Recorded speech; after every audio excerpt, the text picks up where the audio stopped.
Hey guys, that's Weekend Occasions. Welcome to my review of Spoiler. Yeah, spoiler. Spoiler.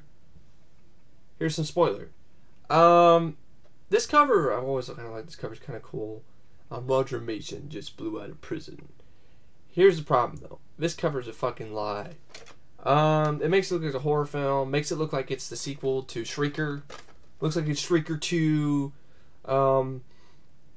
The aftershock or after Scream, Shrieker 2, the Reckoning or some shit.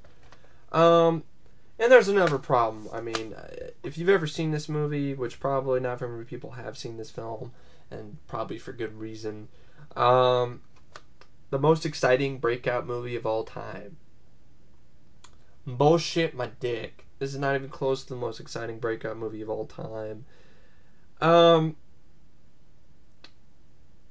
I saw this last night right after Cold Harvest. I gotta be honest, I like Cold Harvest better. But this is a really, really, really strange film. It's a different animal, so to speak, this film. It's not your typical Gary Daniels flick. It tries to market it as the most exciting breakout movie of all time, sort of like Fortress and, sort of prison escape flick. But it isn't. If anything, it's more of a prison drama than an actual action film. And that's probably the reason why people probably never be able to heard of it. And probably the reason why the person who probably gave this goodwill probably gave this to freaking goodwill because they fucking saw this and it was not what they thought it was going to be. Now, for what it is, I gotta be honest, I liked it. But this film has a big problem going for it, which kills any rewatchability. And that is that it's unbelievably depressing. It is like one of the most depressing fucking movies I've ever seen. I mean, this movie, it's like so depressing it almost makes you want to think about, it doesn't really make you think about suicide, but if you were depressed, don't watch this movie because it'll just make your state of mind even worse. I mean, I like the idea of a prison, sort of drama type thing in the future. But, I mean, this is going to be a hard review for me to do. Because part of me just wants to fucking rant on this thing and tear it apart.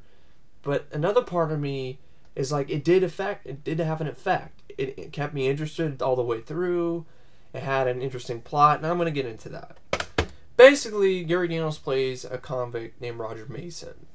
The only reason why he ended up getting thrown in jail for some bullcrap reason.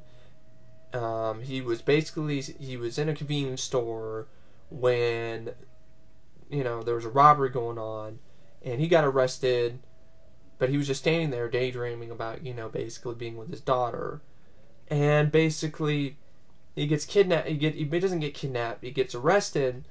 But because I think he's an accomplice. So he fights back. So then he gets ended up being thrown in jail for a year. Now, part of me, I don't feel for this guy. It's kind of a dumb move on his part.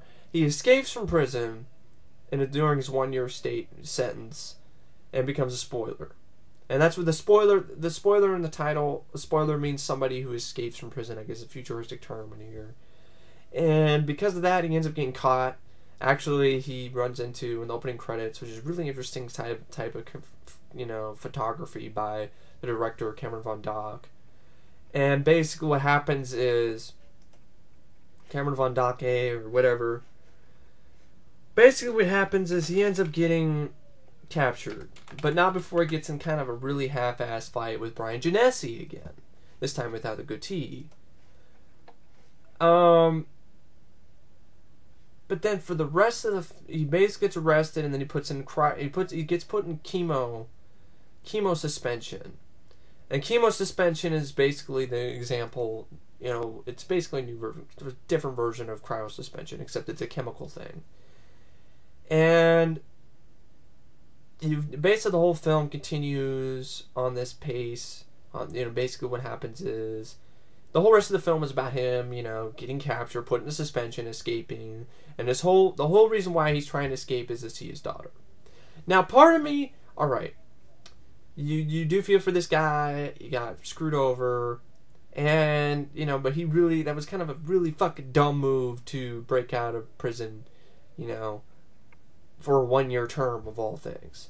But maybe he felt like he had to break out because he couldn't take it anymore, or he was starting to become a different person and he didn't want his daughter to know that type of person or something. I don't know what his thought process was, but part of me, he was innocent. I mean, they didn't really show the sequence. He talked about it later, and in a sequence where he's talking to a family at the dinner table. That's when he found out what really happened later in the film.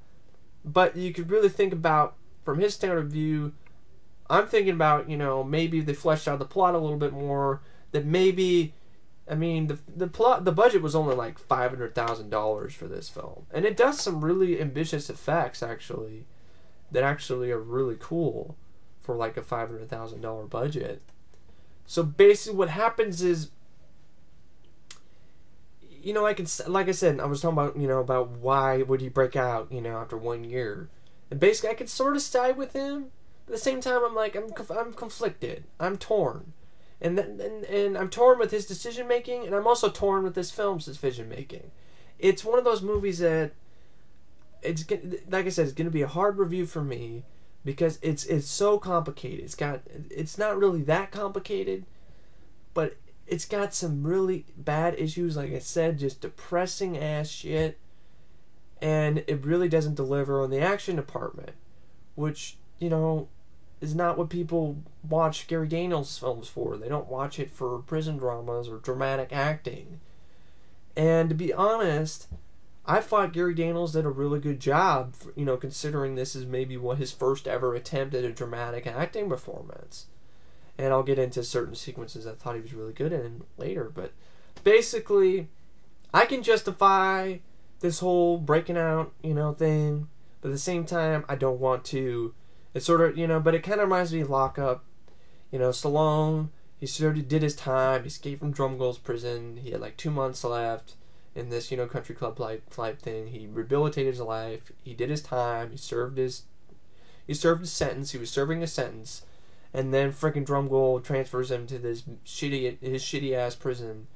And he was to keep him there forever. You side with Stallone. You want him to beat the shit out of Drumgold and get the fuck out of there. And so at the same time, Sly probably shouldn't have broken out in prison in the first place that put him so far behind. But at the same time, you know that he should be breaking out of this prison because he's innocent. So I look at it as Roger Mason, Gary Daniels' character. He's an innocent man. He got screwed over. All he wants to do is see his daughter. And that's it. And he can't even do that. I guess in this future, you're not in the prisons. You're not allowed visitation rights or something, because these prisons are actually in space. I guess they're either on space or on a different planet, and because he has to continuously find a way to get to Earth, so that's why he can't see his. But I don't know why there's not like a shuttle or something that his parents or that his, not really his parents, that his kid and his wife can come visit him in prison. I don't know, but it can't really visit him because he's in chemo. That's the whole thing. If he's in he's in chemo suspension, just like cryo suspension, there's really nothing to visit. So basically, throughout the rest of the film, it kind of fucks with your mind. With basically, it screws with your mind and your emotions with scenes like this. He gets fucked. He gets caught. He beats Bryan Genesse's ass. Then he gets caught. He gets put in chemo suspension for 26 years. Next scene, you see he actually wakes up. His eyes are opening. You see a metronome going, clicking back and forth.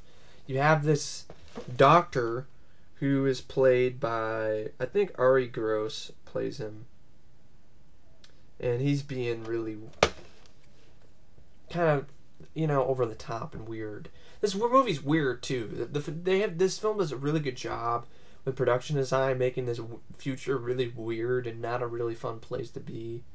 So basically you have, this guy's talking about, oh, here are your messages, blah, blah, blah, blah, blah, your wife, da-da-da-da-da, da-da-da-da-da, she's not doing too well, da-da-da-da-da, she's sick, your daughter, she's now 37 years old. You're like, man, that sucks. So at first I was thinking, okay, alright, this is the rest of the film. The rest of the film is going to be, he's going to escape, he's going to try to meet up with his daughter, she's going to get in trouble, he's going to fight his way to save her, and they're going to, rekindle the relationship, whatever, he can. That's not the case of this film. Which is another reason why I almost want to hate this film. Because he escapes pretty ingeniously, he finds a way to get, some sewing material, sews a fire marshal outfit, and basically walks out. These people are stupid. He basically makes these prison guards and the whole prison system, penal system in the future look really stupid. And he gets back there, and he has, in Gary Daniels' character, he has some really fun moments of dialogue. He's a fun, wisecracking character. So you can really honestly, you side with this guy. At the same time, you don't agree with what he's doing, but you definitely feel for him. I mean, this is a raw deal. He was innocent. He broke out, yes, but it was bullshit anyway. He didn't belong there. And he's just trying to see his daughter. And so you think, okay, like I said, you think he's just going to meet up with his daughter, a 36-year-old, all right. But really, that's not what happens. He ends up getting caught again. And this time he gets caught, and he gets put in for 36 years in cryo-chemo suspension. And then by the time he's woken up this time around by the attendant, Ari Gross, he basically... Because just real quick, before the second time he gets put in suspension, he basically was sort of put through some rehab type thing, but it really wasn't. It wasn't really anything. It wasn't really rehab. It wasn't like, we're going to put you on, what's that word? It's not rehab, it's fucking parole. Parole hearing. You have Meg Foster looking creepy and weird as ever. Perfect casting choice. And she's talking about, like, were you hurt, or abused or anything during suspension? And Craig Daniels is like, I was unconscious. What do you think? And then basically, I just wanted to mention Meg Foster is a good choice there. And basically what happens is the first time he got out of suspension, you think his sentence is done. No, he gets sent to a prison. So he already did 26 years of chemo suspension after he escaped the first time, but now he has to go back in prison again, which is fucking raw deal and shit. He was already in suspension for fucking 26 years. Why the fuck does he have to go back to prison again? What other term does he have to... And the film doesn't really explain it, but it just seems like this is a shitty fucking future where the penal system is just ruthless. So it doesn't give a shit. It has no fucking... doesn't really have any sympathy whatsoever. So basically, he has to deal with that, and that's why he escapes the first time. And then he ends up getting caught again. I don't remember how he got caught the second time around. I saw it last night. It kind of blurs together. This movie it's really kind of hard to remember because it has a lot of slow parts and a lot of drama. It's not what you expect it to be, which I could see why my friends, some of my friends like Matt or Jeffery would hate the shit out of this movie. Because it's got it's not very fast moving at all. But the second time, he gets put in for 36 years. Then he wakes up, and they have this interesting little thing where, before, basically when they wake up, the attendant will give what word am I looking for? Attendant will give basically the convict who's waking up from suspension an adrenaline shot. But basically, Daniels refuses it this time. Say, fuck the system. And he's like, okay, alright, but let me give you your messages. Your wife, she's dead. The parents are dead too. Oh, your father just passed away just recently. Just missed him. And your daughter? 72 years old. Wow. So it's that kind of moment there reminded me of Aliens. There was a lead scene in Aliens where, when Sigourney woke up from cryo sleep, she found out, that her daughter, grew up and died, was old and died, and she didn't have a chance to see her. That's hard stuff. And if you think about it, that in itself is actually a pretty solid drama story. He keeps trying to see his daughter, keeps fucking up, keeps getting caught each time he